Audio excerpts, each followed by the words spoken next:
Buenos días, buenas tardes, buenas noches a todos.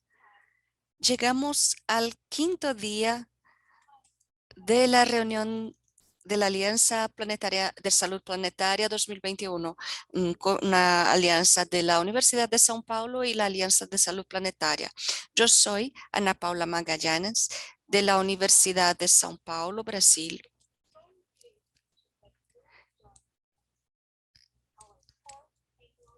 Y es un gusto tener a ustedes en nuestra reunión internacional. Somos casi 5,000 personas registradas de 129 países. Entonces, de hecho, un evento planetario. Ya tuvimos 4 días increíbles de aprendizaje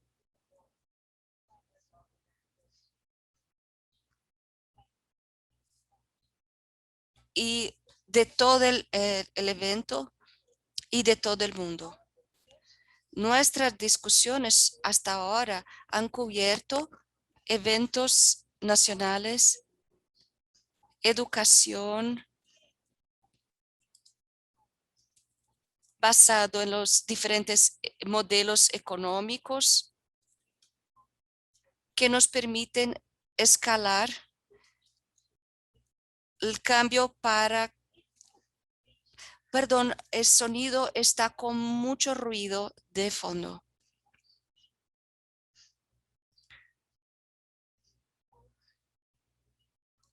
También aprendimos de las últimas investigaciones en salud planetaria.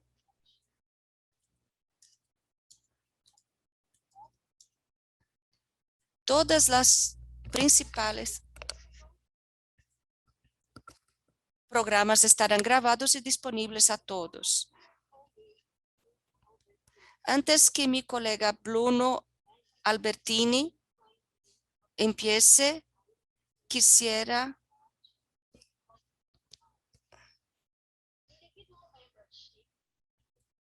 membresía individual será todos los individuos por encima de los 16 pueden ser parte de nuestra comunidad de miembros. Por favor, considere agregar su voz a la Declaración de São Paulo para consulta.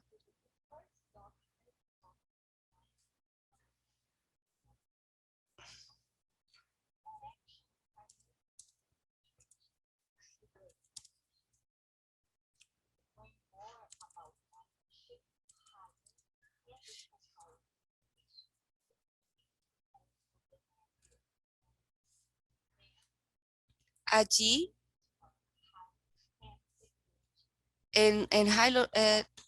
bueno, esto finaliza mi apertura y ahora les paso la palabra a Sam. A Bruno. Gracias, Ana Paula. Gracias a todos. Soy Bruno Albertini de la Universidad de São Paulo. Quisiera presentar brevemente nuestra líder, Nicole de Paula, para esta conversa.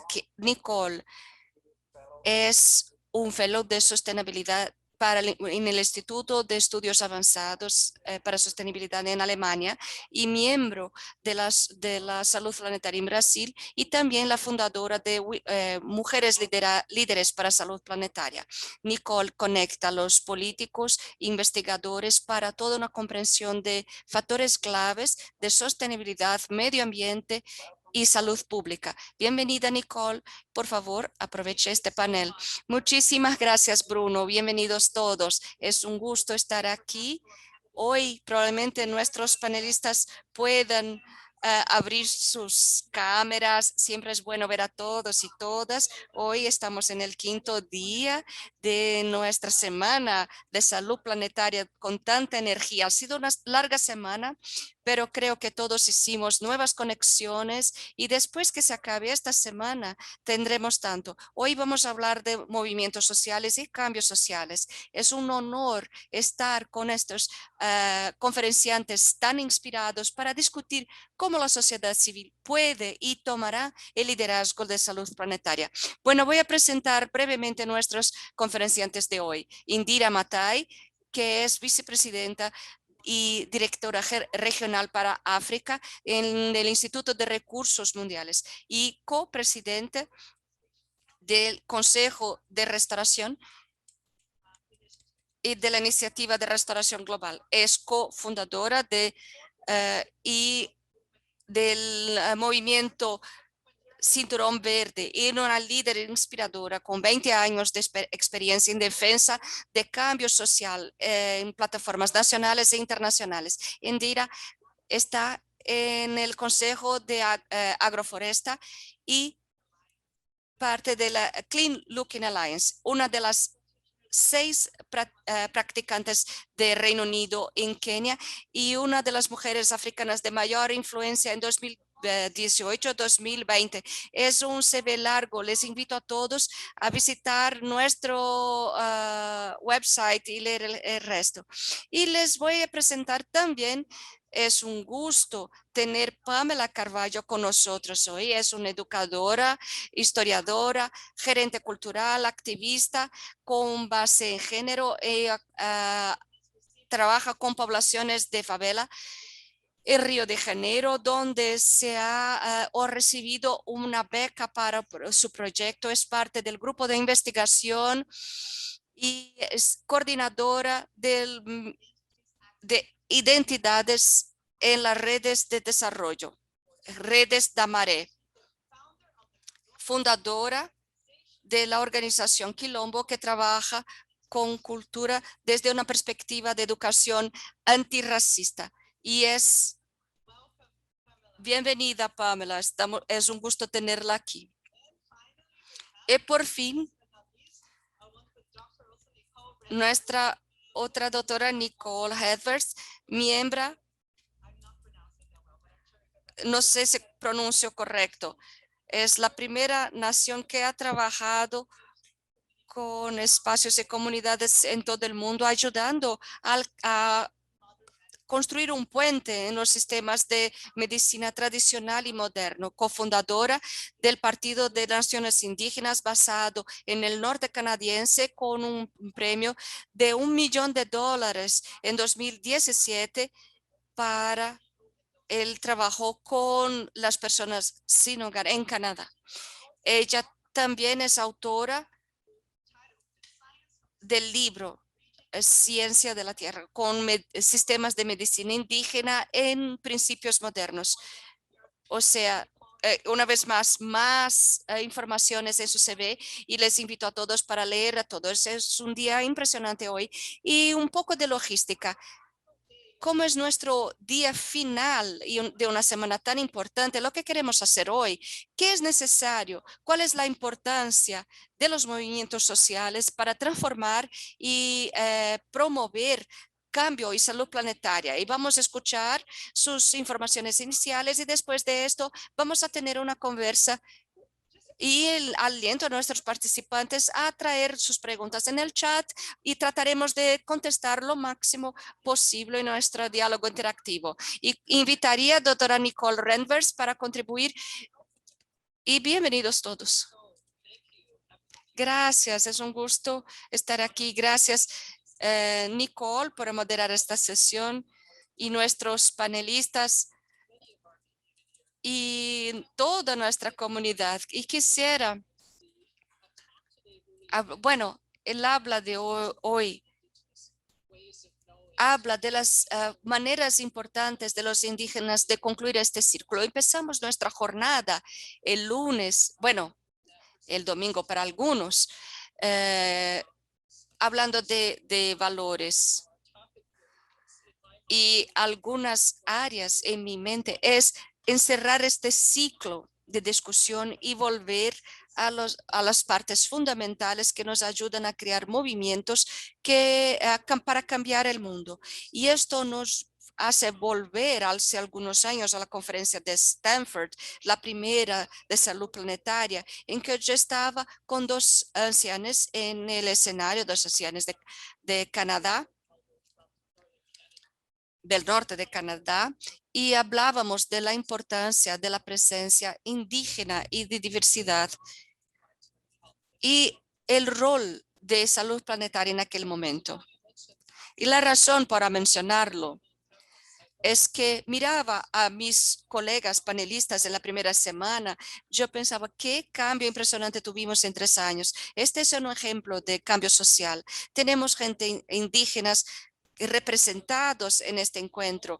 Tenemos nuestros compañeros de todas partes y compañeras de todas partes del mundo en el espacio de salud planetaria para garantir la presencia y voz de todos en todas las maneras de conocimiento mientras progresamos a los próximos pasos en nuestra sociedad colectiva.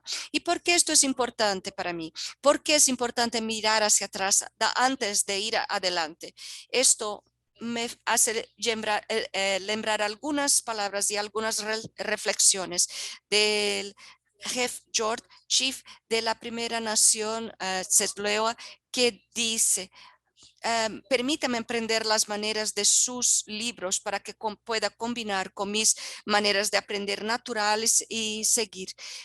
Los indígenas comprenden que mezclar conocimientos tradicionales con los conocimientos modernos o científicos es la manera de seguir adelante. Y el espíritu de la hegemonía científica que define la gobernanza y políticas occidentales no permite una democracia científica. Hay un tema epistemológico para nosotros. Es un término que reconoce que cualquier práctica puede tener maneras de valor de conocer, y combinar esta pluralidad puede llevar a maneras de estudio, soluciones, prácticas novedosas que muchas veces no vemos priorizadas en escala internacional.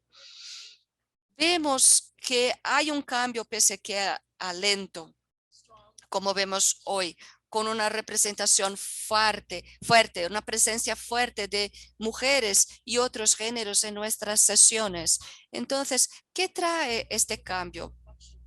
Creo que es una reflexión profunda de los valores, de la visión y del propósito de lo que tratamos de hacer aquí como comunidad. Pero también creo que esto es debido a diferentes voces que presentan las fortalezas que se ofrece a la comunidad global en este tiempo de crisis global. Y también ocurre, perdón, creo que hemos perdido Nicole por algunos segundos. Bueno, esto es lo que hay de divertido en eventos virtuales. A ver si reconecta. Bueno, creo que podemos interrumpir un poco. Es una lástima interrumpir a Nicole, pero quizás podamos empezar a hablar con Pamela si está lista. Pamela va a hablar portugués. Entonces, estén listos para cambiar su interpretación si es el caso. Pamela, bienvenida. Usted tiene la palabra. Muchas gracias, Nicole. Muchas gracias a todos y todas que nos asisten. Yo trataré de hablar pausado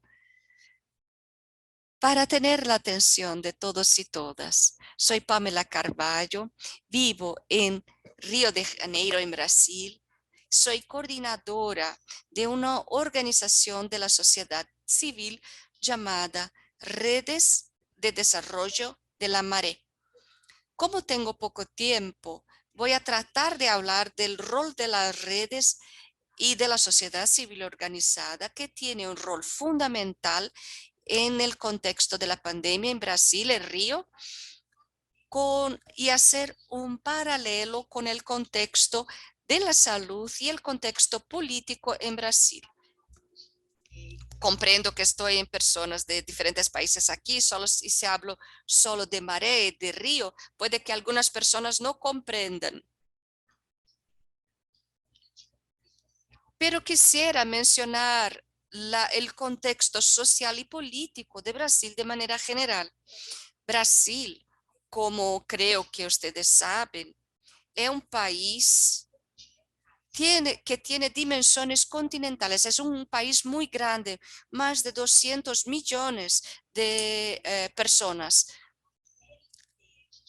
y muchas diferencias, una gran diversidad.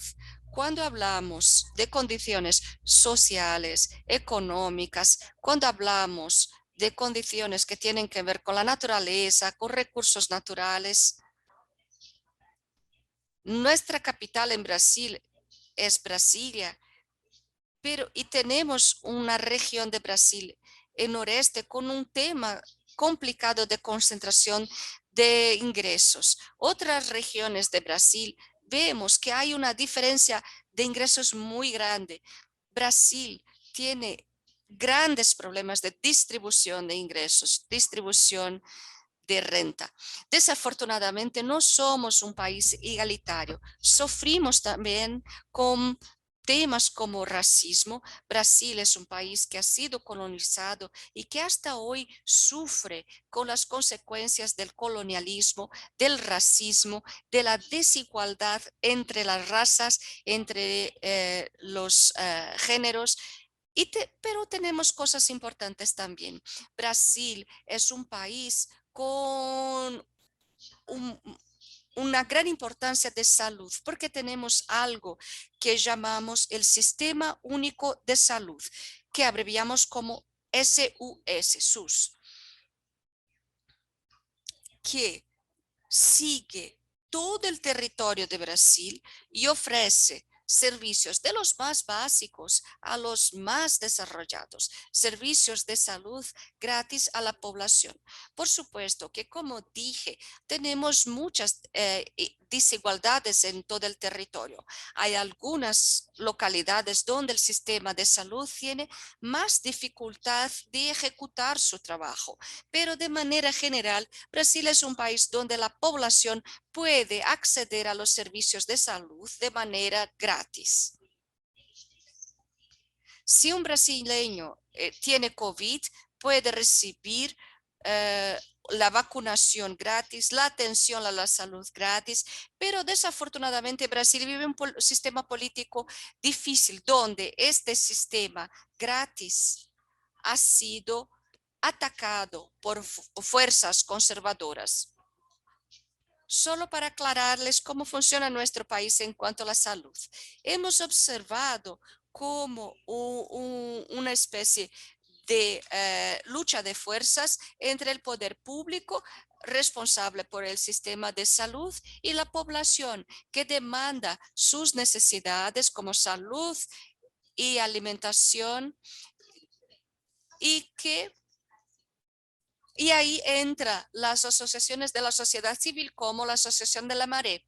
En Brasil tenemos una gran desigualdad y nuestro gobierno desafortunadamente no puede solucionar todos estos problemas, incluso con negligencia a algunos de ellos. En este sentido, surge una serie de organizaciones de la sociedad civil. En la red de Marel, voy a tratar de hablar rápido de esto. Decimos que el ideal es que la Red de la Marea y otras organizaciones de la sociedad civil no tuvieran que existir. El interesante es que el poder público, el gobierno, pudiera combatir el hambre, pudiera apoyar a la población con acciones de combate a la COVID-19, esto para mencionar algunas cosas que hace la red. El ideal era que hiciera el gobierno, pero como no ocurre, la sociedad civil, la población se organiza y crea una serie de ONGs, de asociaciones como la Red de la Maré. Y la Red de la Maré es una organización de la sociedad civil que surge aquí en Río en un contexto muy específico. Río es una ciudad que es muy conocida internacionalmente y que tiene una geografía y sociología muy interesante. Tenemos una serie de chabolas que llamamos aquí favelas o villamiserias. Son poblaciones no planificadas por el gobierno. Son personas que se han salido de otros territorios y que no tienen dónde vivir. Si buscamos el origen, la primera chabola en Río, que está en el centro, se ha creado desde los salidos de una guerra que tuvimos en Brasil, la guerra de Canudos, en noreste de Brasil.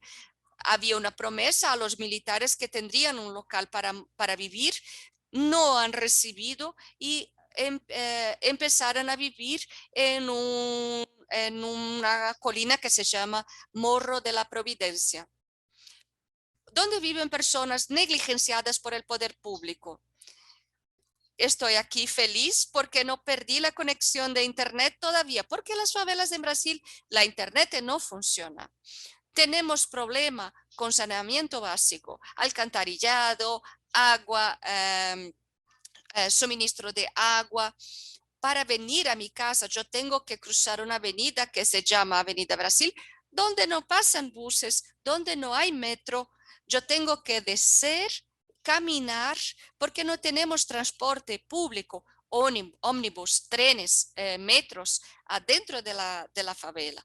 Entonces, hay una negligencia muy grande y con el COVID-19 observamos aquí en Brasil, la primera persona a morir ha sido una mujer, una empleada de hogar. Entonces, este tema de ingresos y raza es muy patente, es muy claro y son necesarias políticas específicas para apoyar las favelas en las pandemias. Debemos ver también, y tenemos datos, que el hambre ha empeorado mucho en Brasil, sobre todo en las favelas, periferias y barrios pobres, porque el gobierno no le da el soporte necesario.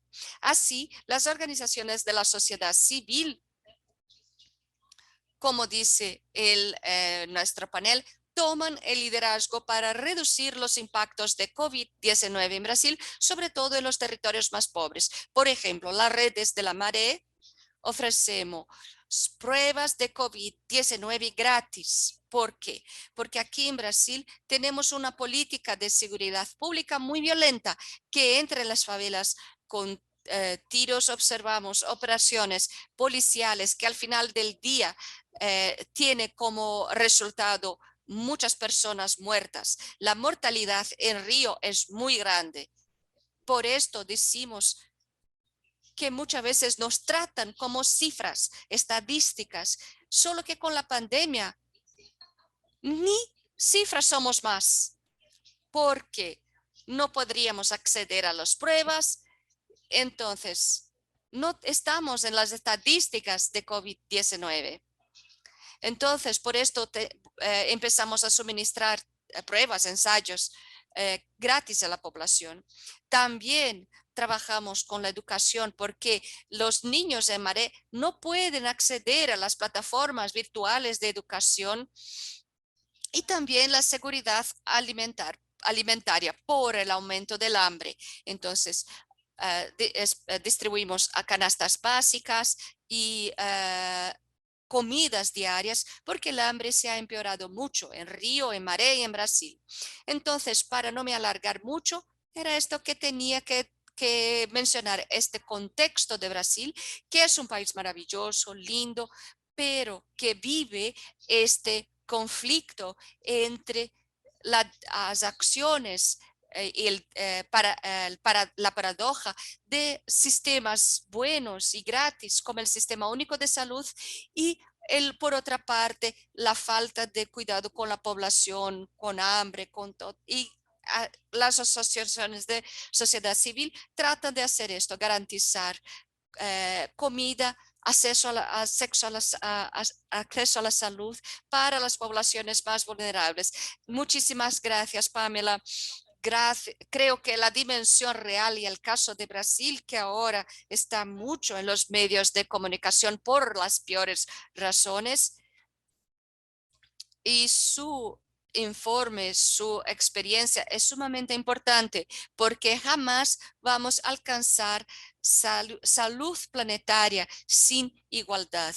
Y esto conecta con lo que decía Nicole al comienzo, de que tan feliz estaba, de que tanto hemos avanzado en este campo, en diversidad, con inclusión del sur global, con las dimensiones sociales que traemos aquí y con la pandemia esto es tan evidente, tan importante. Entonces quisiera pedir a Nicole, preguntar a Nicole, perdón, la perdimos por un rato, pero si quiere concluir sus pensamientos, quiere seguir. Sí, perdón. En el norte de Canadá, sur de Canadá norte tienen problemas, pero este es en el sur, pero no sé qué pasó. Eh, Qué bueno que alguien pudo concluir. Quisiera concluir, Nicole, mencionar la citación de Parófiles de algunas de las enseñanzas que recibí, básicamente diciendo que hay propósito en la salud, pero hay un propósito en la enfermedad o el estado de disfunción. Cáncer, por ejemplo, que es un proceso de enfermedad que todos están familiarizados. En el cáncer viene de células en el cuerpo que se desregulan, que y esto que recapitulamos en su nivel ancestral, vuelven a su estado original. Y siempre pregunto si las células de cáncer tratan de ir a su estado ancestral, quizás quieren enseñarnos algo. Tenemos algunos cánceres en la sociedad que nos impiden de progresar. Pues si seguimos repitiendo patrones ancestrales, en que donde y los humanos nos destruimos por un proceso de enfermedad, pero la madre tierra es un sistema que se transforma y se cura por sí misma. Nuestro río de Australia, dice que la madre tierra puede estar sola con la vibración de sus familias. Escuchamos a doctora Robin Kimmerer, que nos habló de la realidad de nuestra naturaleza y nuestras leyes indígenas nos dan una hoja de ruta de cómo prevenir este cáncer. Hablando de nuestras enseñanzas que basan nuestros movimientos sociales. Y todas estas enseñanzas están basadas en valores fundamentales que se tienen que respetar y honrar. ¿Y cómo transformar estas leyes en enseñanzas y en elementos de discusión?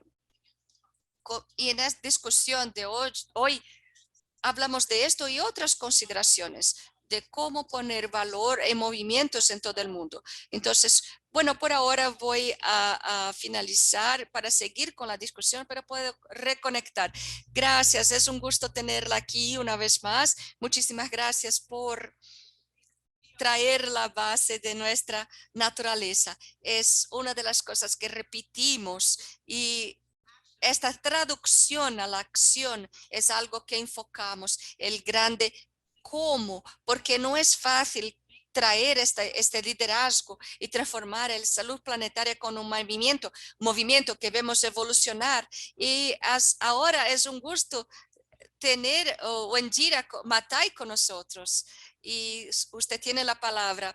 Muchísimas gracias. Es un gran gusto escuchar a mis compañeros candidatos y Pamela de mucha manera describe cómo la sociedad civil debe tomar el liderazgo y cómo lidera en tantas cosas que tratamos de abordar en la salud planetaria. Pero la verdad del tema es que todo esto es local y todo que pasa localmente es como todos se involucran y la sociedad civil es una parte tan importante. Perdón, se congeló. Me acuerdo de mi abuela y del hecho de que ella y otros como ella vivían de la tierra. Cuando consideramos el hecho que un 70%, en realidad un 80% de todo el alimento que consumimos en países no industrializados están producidos por pequeños productores rurales, un 70-80% de estos productores son mujeres. Entonces vamos a considerar el hecho de que las mujeres esencialmente son aquellas que no tienen la canasta básica. El sector más vulnerable, incluso con COVID, de algunos de los choques que tenemos de este sector, afectan nuestra cadena alimentaria. El motivo por el que estoy haciendo esto es que todo el sistema alimenticio y mucho del sistema económico están todos muy vinculados. Ayer escuché una expresión maravillosa que quisiera compartir con ustedes: cuando los pequeños agricultores fallan, toda la economía falla. Pero la realidad es que aquellos que mantienen las comunidades, la sociedad, o las sociedades haciendo frente a choques que nos son dirigidos, son parte de la sociedad civil, como dijeron Nicole y Pamela, la importancia cuando surgen estas brechas que se solucionen de inmediato. La COVID nos dio poco espacio para equivocarnos. Alguien tiene que asumir este liderazgo. Yo quisiera compartir el movimiento del Cinturón Verde, que encapsula, es una organización que comenzó en 1977 para tratar de temas de degradación ambiental. Pero ¿cómo entonces, cuando este movimiento comenzó? ¿Cómo comenzó? Comenzó muy pequeño. Muchas personas conocen este movimiento de Greenbelt. El fundador ganó el premio Nobel en el 84, pero cuando comenzó era o trataba de las necesidades locales que tenía la comunidad: falta de agua, alimentos sanos, falta de combustibles para cocinar los alimentos.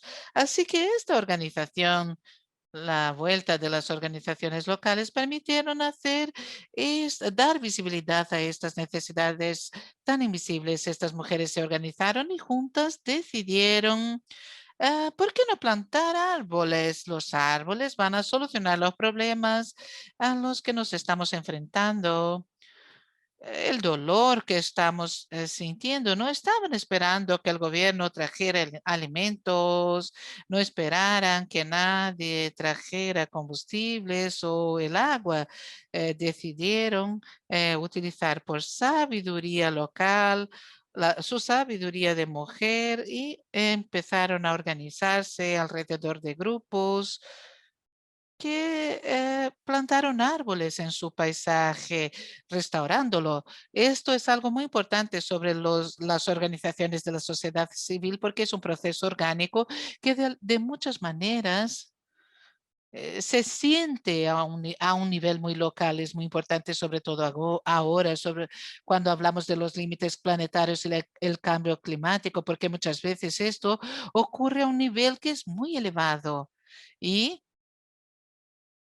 nosotros incluso participamos en estas discusiones a un nivel muy elevado, pero al fin y al cabo, esto tiene que ver con la situación local, nuestros pies en el suelo, la adaptación de las comunidades de hoy para que puedan producir o seguir produciendo alimentos para mañana, para que el agua siga fluyendo en los ríos y cuando llegue la lluvia no arrastre sus casas junto. Esto todo tiene que ver con la organización local y el liderazgo local. Y lo segundo tiene que ver con asegurar que mantengamos nuestros líderes honestos, la honestidad de nuestros líderes, que nosotros los abordemos para que entiendan lo que quiere decir este gobierno.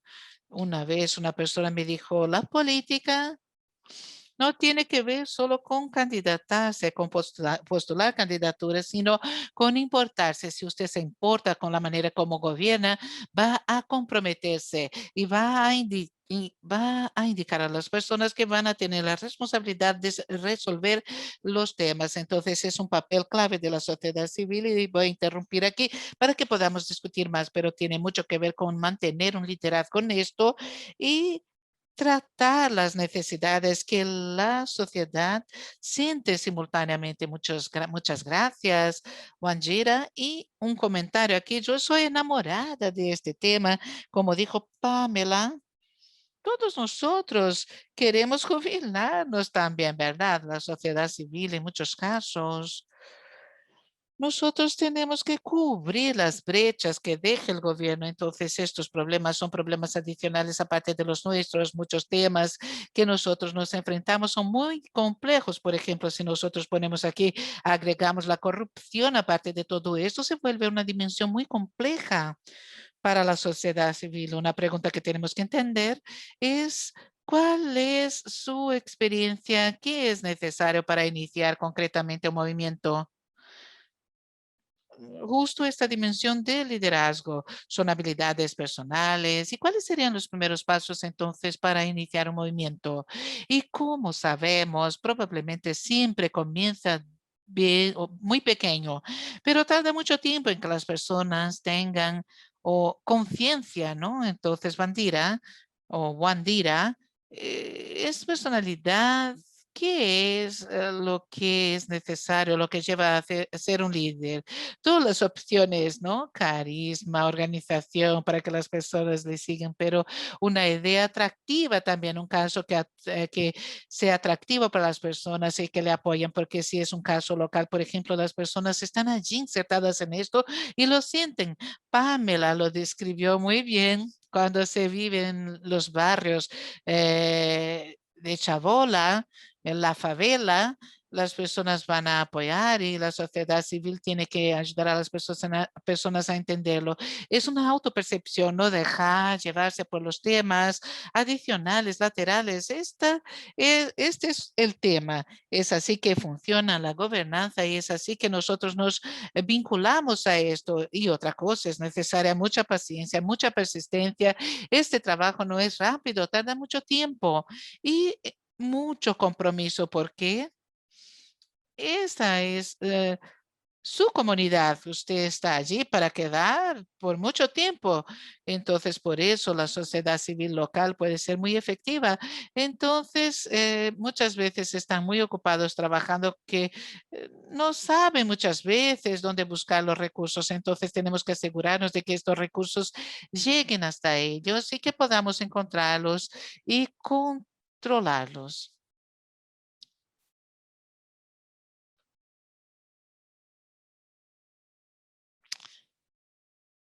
Además, es muy importante que estas estructuras entiendan que las personas que hacen el trabajo real no siempre estarán allí visibles, entonces requiere compromiso, persistencia y de hecho mucha valentía. Valentía y paciencia son dos ingredientes muy importantes. Pamela, ¿quieres también contestar esta pregunta? ¿Cómo hacer esto? Me parece. Bueno, yo hago de mis palabras las palabras de Yandira. Yo pienso que ella trata un tema que es muy importante, que es el contexto. Yo pienso que el contexto nos ayuda a construir líderes, liderazgos, por ejemplo. En el caso, yo vivo en el contexto del conjunto de chabolas o de favelas que tiene una participación en los movimientos sociales y políticos desde hace mucho tiempo. Incluso quien estaría aquí hoy sería Eliana Sousa Silva, que es una de las mujeres mentoras. Entonces tenemos en diversos lugares y esto es curioso. Parece que uno de los lugares con menos acceso, que son las favelas, los suburbios, muchas veces de ahí salen los grandes líderes y aquí encontramos un proceso muy fuerte. No sé si ya escucharon hablar de Marielle Franco. que fue brutalmente asesinada en Río de Janeiro, Brasil, que era de la favela de la Maré también. Es un conjunto de favelas donde vivo yo. Entonces nosotros tenemos diversos líderes que se insurgen dentro del territorio. Yo pienso que el territorio y el contexto contribuyen mucho, pero claro, tenemos que tener paciencia, persistencia y sobre todo un objetivo, porque si no es así, es muy fácil perderse.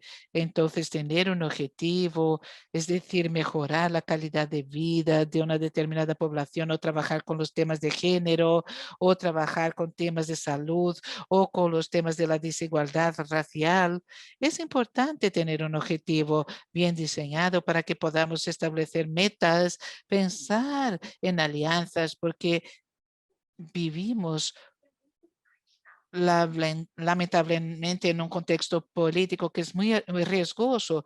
Nosotros vemos líderes con tendencias un poco más de izquierdas o de apoyar a las poblaciones que son atacados muchas veces e incluso asesinados.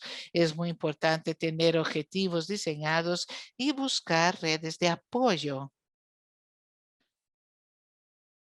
Muy importante esta red, todo este apoyo. Como sabemos, no podemos romantizar la acción civil y el movimiento civil en muchos países. Es una actividad peligrosa, de hecho. En el caso de Brasil, podemos decirlo. Nicole quiere aportar algo también a esto. Hay tensiones entre el liderazgo personal y peligros involucrados que muchas veces nos hacemos frente. Seguro. La supervivencia de la cultura organizativa que representa muchos pueblos indígenas en el mundo también. Recientemente se notó que solo en Latinoamérica hay 56 asesinatos, 11 desapariciones y ataques a defensores del movimiento ambiental. Así que la inclusión social es un privilegio para los países y tenemos que recordar nuestra responsabilidad en donde nosotros podemos defender y expresar las voces. Y este es el caso de algunos países desarrollados.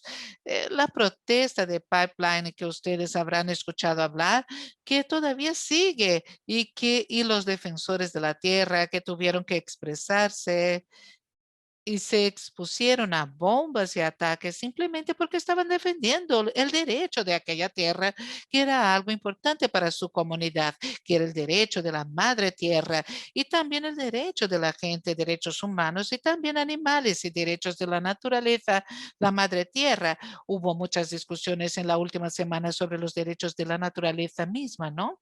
Derechos de la tierra, de los pueblos indígenas y de cómo agrupamos toda esta charla. Esto es clave, es nuestra responsabilidad. Incluso nosotros, provenientes de estas comunidades, tenemos que garantizar lo máximo posible que luchemos por las personas, por los pueblos que están allí al frente. Ellos están allí exponiéndose, jugando su propio cuerpo y exponiendo sus vidas. No podemos olvidarnos la responsabilidad que tenemos y la valentía que tienen que tener estos defensores de la tierra en todo el mundo. Ellos van a lugares en donde saben que están jugando el tipo, es decir, poniéndose en riesgo para defender la madre naturaleza y el medio ambiente. Y ellos merecen que ejerzamos acciones para apoyar sus movimientos también. Sí, Nicole, esto es muy importante.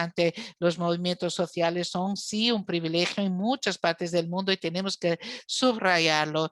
Vean lo que está pasando en Myanmar y el nivel de violencia que atestiguamos allí en Myanmar ya no está en los medios como estaba hace algunas semanas y nosotros nos olvidamos. Estos son temas muy locales, yo sé, y no estamos conectados con las luchas locales y nosotros nos olvidamos esta perspectiva. Así que, bueno, hay más preguntas aquí. Yo veo preguntas de la asistencia. Yo paso a las preguntas de la asistencia. Hay una aquí. ¿Cómo podemos tener un camino o varios caminos que se unan de manera sostenible? Esta es la pregunta de $1 millón, ¿no? ¿Cuál es la relación entre el movimiento social, los objetivos del desarrollo sostenible y proyectos locales? ¿Alguien quiere hablar? de la descolonización de los movimientos sociales. ¿Cómo descolonizamos la salud planetaria también? Este tema de la descolonización. ¿Quién quiere hablar de eso? Yo leí esta pregunta y lo primero que se me ocurrió es, si no fuéramos tan ambiciosos y egoístas y apáticos en cuanto a las cosas, no saldrían bien las cosas. Mahatma Gandhi dijo, a veces es suficiente para la necesidad de todos, pero no es lo suficiente para la ambición de todos. Los sistemas capitalistas evolucionaron, pero son muy exclusivos. Hay una creciente desigualdad que genera tanto dolor y sufrimiento y perjuicio también hoy día. Y esta es una reflexión de este pensamiento. De diversas maneras nosotros hemos cruzado algunas fronteras y estamos empezando a atestiguar los impactos devastadores de la creciente desigualdad, de la inseguridad que se expande por todo el mundo. Y estamos viendo lo que está pasando en todo el mundo cuando la desigualdad ocurre.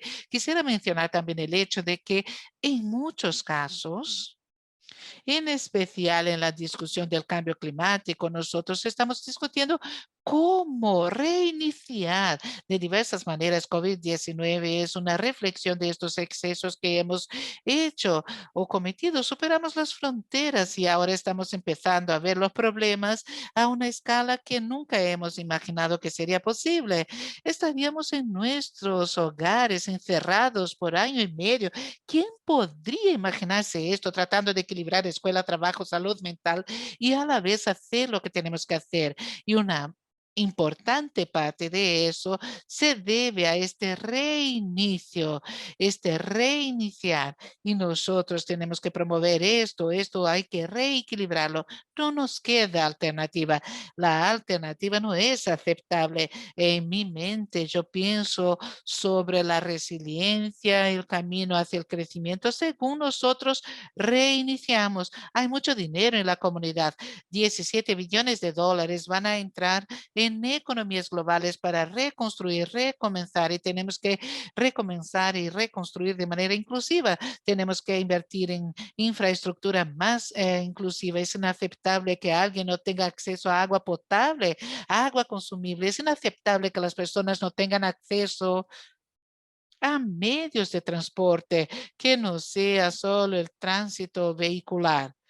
Todo esto trata de inclusión, de construir sociedades que son más sensibles, que son más igualitarias y seguramente tener liderazgo, un líder o líderes que se importen. Si no hay un líder o líderes que se importen, ahí sí estamos metidos en problemas. Esta es mi perspectiva sobre este tema. Esto es muy importante porque estoy recordando que he escuchado que hay dos puntos importantes. La prevención, que es un manejo, un abordaje superior de lo que tenemos. Y este tema nos lleva también a la dimensión de salud mental, porque puede ser demasiado tener que cuidar de todo esto y debemos estar listos para cuidar también a nuestra comunidad. Tengo una pregunta para usted, Nicole, que hay un historial de cambio social, sobre todo para justicia de géneros, indígenas, racial, y usted escribió un artículo poderoso sobre eso.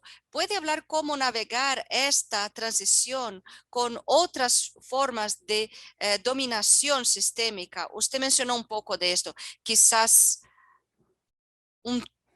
discutir estos movimientos raciales y medioambientales. Ayer discutimos que estamos en muchos puntos de bisagra, sobre todo medioambientales, pero también sociales, que también debemos abordar, que es parte de lo que estamos viendo en nuestras propias comunidades, que se vuelven más diversas. ¿Cómo usted responde a estas tensiones? Quizás Pamela también, en Brasil también. Esto es un problema muy grave con racismo. Creo que las palabras de mi colega, doctor Donald Ward, llegar a una equidad real precisamos pasar por la salud. Para una igualdad de salud debemos caminar por la verdad. Y esto lleva a algunos puntos previos a esta idea de descolonización. ¿Qué esto significa para los pueblos indígenas? También algunos movimientos de ¿qué significa esto? ¿Qué significa para las sociedades pasar por estos procesos de reconciliación? Yo siempre pienso la responsabilidad es de una autorrevolución, porque descolonización no es, es una acción en andamiento de restablecer las formas originales de pensar, de relacionarse como sociedades colectivas. Y creo que a veces hacemos las cosas demasiado complicadas. Mis ancianos siempre me dicen que es muy sencillo cuando hablamos de razas o etnicidad o género o todas estas cosas. Todo que dicen es, Nicole, comparta con su pueblo, ayude el uno al otro, ame el uno al otro lo máximo posible, respete a los mayores y a todos a su alrededor, sea gentil sin argumentar, no lastime a nadie si lo puede. Y estas son reglas fundamentales que definen nuestra sociedad. A veces tenemos que volver a la simplicidad, ayudar el uno al otro. Es así de sencillo. Siempre me acuerdo las cosas básicas que nos arraigan muchos de nosotros a nuestras comunidades. Si volviéramos a estos tiempos más simples y de habla más simple, vemos algunos de estos líderes como Nelson Mandela, Gandhi, todas las personas que me acuerdan de estos ancianos porque hablan de su corazón, hablan de su profundidad y sentimos su presencia, que hablan la verdad. Y hay un poder en esto. No porque sean personas poderosas, pero porque invocan la energía del colectivo, evocan la energía de cosas que importan. Y esto toca a las personas con profundidad, porque es esto que buscamos. Buscamos profundidad, estamos confusos, vivimos en una sociedad que sabemos que hay un problema de salud mental. ¿Por qué nos forzamos en este momento en que estamos aislados? Y esto es parte del proceso que estamos obligados a pasar en muchas comunidades indígenas. Hay una autorreflexión de nuestras jornadas espirituales, rituales, para conocer, para que uno conozca a sí mismo, para motivar, para servir, para compartir con los miembros de nuestra comunidad. Y cosas como raza se vuelven poco. Es pequeño porque somos uno con la naturaleza. Siempre me impresiono cuando los ancianos traen esta discusión, que vuelven a cosas simples y todo más parece que desaparece, porque podemos sentir el amor cuando hablan. Y cuando pensamos en todos estos temas complejos que debemos manejar a nuestro alrededor, sí, volver a la simplicidad a veces es lo que necesitamos. Aprecio sus palabras, Nicole. Pamela, ¿quiere seguir con este tema de el racismo, sobre todo conectado a los movimientos medioambientales? Sí. Bueno, yo voy a hablar brevemente, solo para traerles un tema muy importante para Brasil, en que hemos discutido lo que llamamos racismo medioambiental. Porque cuando hablamos del mundo en general, hay una distribución desigual. Cuando hablamos, por ejemplo, de residuos tóxicos, acceso a suministro de agua, a saneamiento o alcantarillado, observamos países del considerado sur global, de América del Sur, de África, reciben más estos desechos, estos residuos tóxicos y tienen menos acceso a estructuras básicas como saneamiento. Otro tema, cuando consideramos un espacio micro, un espacio menor. Aquí, por ejemplo, en Brasil, en Río, es una ciudad con una desigualdad muy grande que se refleja, por ejemplo, cuando tenemos el verano.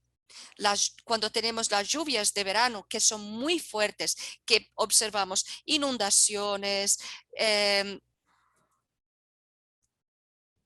mucha gente que se ve desabrigada y esto ocurre cada año, entre diciembre y febrero, tenemos caída de tierras y las personas más victimadas son las personas negras y pobres. Cuando ocurre una vez, podemos decir que es un accidente. Cuando ocurre siempre, cada año, no es un accidente, es una estrategia. Esto es falta de planeamiento, esto es racismo medioambiental.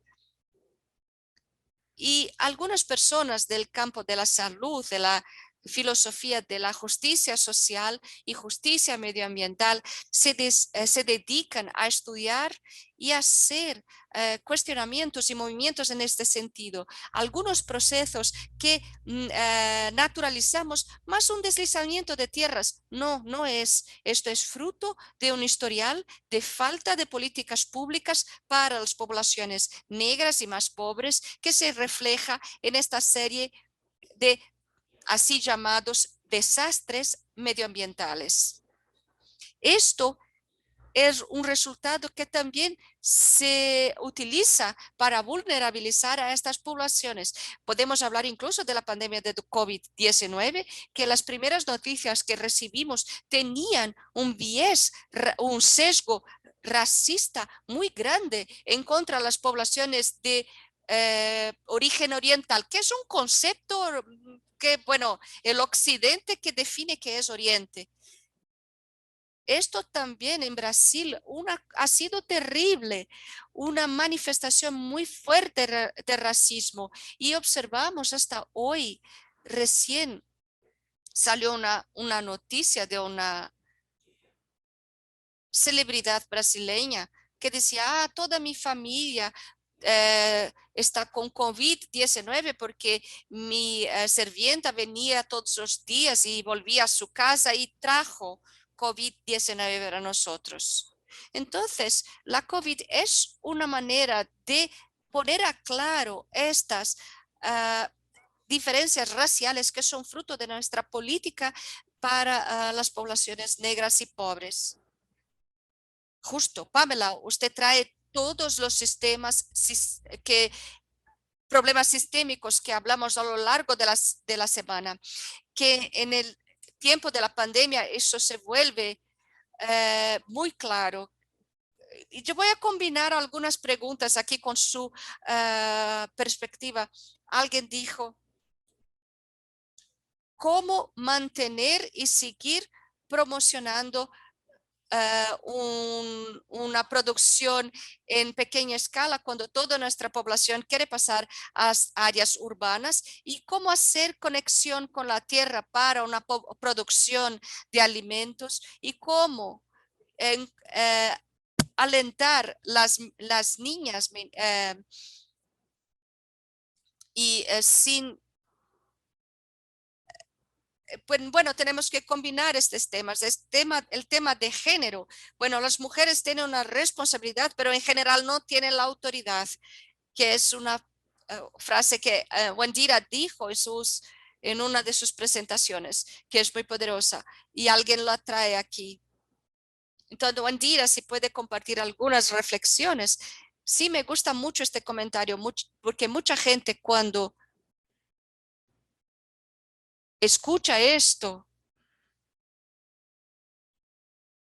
asumimos que es trabajar la tierra, manejar la tierra. Y muchos jóvenes no quieren ser productores rurales, campesinos, pero la cadena de valor de la agricultura no está solo en la tierra. Hay muchas oportunidades que se presentan si nosotros como invertidores, nosotros como aceleradores y personas que preparan a otras personas, invertimos en jóvenes emprendedores, que es justo la oportunidad que tenemos. África es un continente joven con un promedio de edad de 19 años. Mucha gente que entra en el mercado de trabajo, las mayores oportunidades para creación de riqueza están en los sistemas de transformación de alimentos y en particular en agricultura. Solo en enero de este año, el acuerdo de libre comercio del continente, creando el mayor bloque de comercio de la Organización de Comercio, sobre todo con comercio intraafricano, que por enquanto tiene solo un 15%, es poco el comercio entre países africanos. La oportunidad para los productos agrícolas que se comercialicen entre el continente africano es masivo. Entonces tenemos que invertir en incentivos políticos para que los jóvenes no se vean forzados. Bueno, no hay nada mal en pasar a áreas urbanas. Lo que está mal es cuando uno es forzado a migrar. La migración forzada es un problema. No hay problema si uno quiere salir, quiere ir, pero si uno es forzado porque no hay oportunidades, ahí sí tenemos un problema. Y es un gran movimiento en la Unión Africana, la Comisión Económica para África, trabajan duro e invierten miles de millones de dólares para crear oportunidades agrícolas para que los jóvenes entren en la cadena de valor de la agricultura, que es de producción, de cosecha, de procesamiento. Hay muchas oportunidades. Yo creo en la cadena de valor de agricultura y el sistema de producción. Vamos a seguir consumiendo alimentos, vamos a seguir necesitando de alimentos sanos y esto debe venir de más cerca de donde vivimos. O sea, debemos tener mucho más, necesitamos mucho más productividad. Esto necesita manos, cerebros inteligentes, oportunidad de tecnologías digitales y digitalización de la agricultura, que también son grandes oportunidades. Sí, y es importante los incentivos políticos porque necesitamos preparar para toda esa transformación, sobre todo en esta era digital que habla usted. Tenemos 6 minutos y quisiera, bueno, hay una pregunta aquí.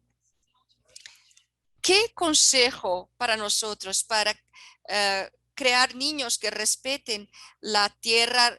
Ellos son los futuros líderes y ancianos del mañana. ¿Cómo mantener la salud humana y planetaria? Bueno, ya mencionamos un poco y voy a combinar con otra pregunta, decir, ¿cómo podemos empoderar a las personas para luchar por sistemas de salud que no comprenden? O sea, cómo comunicamos sobre salud planetaria y cómo empezamos esta comunicación ya en una edad muy temprana. Nicole, quizás puede empezar. Sí, yo creo que voy a invocar la doctora Robin Kimener, que empezó la primera sesión como keynote, la lengua que utiliza como la madre tierra, como una parienta nuestra, la manera como utilizamos la lenguaje. Puedo hablar de una manera personal porque los niños están tan conectados, así que nacen y los enseñamos a perder esta conexión. Debemos fomentar y seguir en esto. Vivimos en hogares que nos desconectan. Siempre pregunto a mis hijos, ¿dónde está el sol? ¿Dónde está el sol ahora? ¿Dónde están los árboles? Cada día traer esta conexión. Se vive en una casa de madera o de hormigón, no perder la conexión con la tierra. Saber que somos parte de algo mayor, somos parte de un sistema interconectado. No se olviden, no puede olvidarse ni un día cuando va a la escuela, dile hola al árbol en el camino. Usted no está solo en el mundo. Estas medidas sencillas, aún mismo para nosotros como adultos. ¿Cuál ha sido la última vez en que miró dónde nace el sol? ¿O sale dónde está? ¿Sabe dónde está del ciclo lunar? Son cosas que nos conectan y debemos hacer más como sociedad. Gracias, Nicole. Quizás, bueno, tenemos 4 minutos para las dos últimas. ¿Qué trae inspiración? ¿Cómo ser menos ganancioso? Una cosa que nos haría menos ganancioso y más listo para este movimiento planetario. Pamela. que abrir el micrófono. Sí, sí, sí. Que esta es una buena pregunta. ¿Cómo ser menos ganancioso, gananciosa? Creo que es invertir en quién más que yo va a ser beneficiario de mi salud, de mi riqueza. ¿Qué más importa que además de nosotros mismos? Creo que es pensar en bienestar del otro, bien el cuidado, que en África decimos punto. Yo soy porque tú eres extensión de mí yo. Si comprendiéramos esto, seríamos menos gananciosos, gananciosas. Sí, es muy lindo. Pamela, en Brasil, ¿cómo sería? Voy a ser muy breve por el tiempo.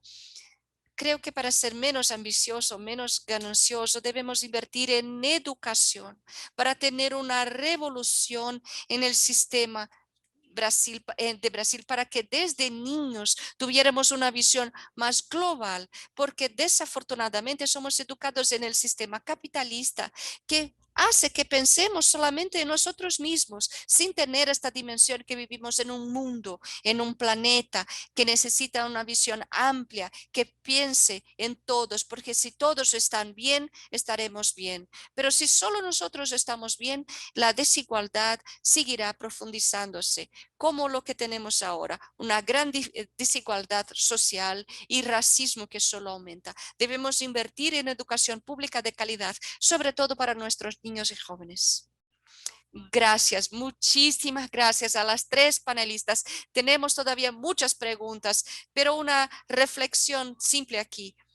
Ambiente, democracia y paz están muy conectados. Es muy importante tener esta dimensión de los movimientos sociales que nos traen paz también. Hablamos mucho de este poder del uno, cómo juntos podemos mover montañas. Es inspirador escuchar sus historias personales y su contribución. Tarda mucho para cambiar, pero tenemos que comenzar de alguna parte.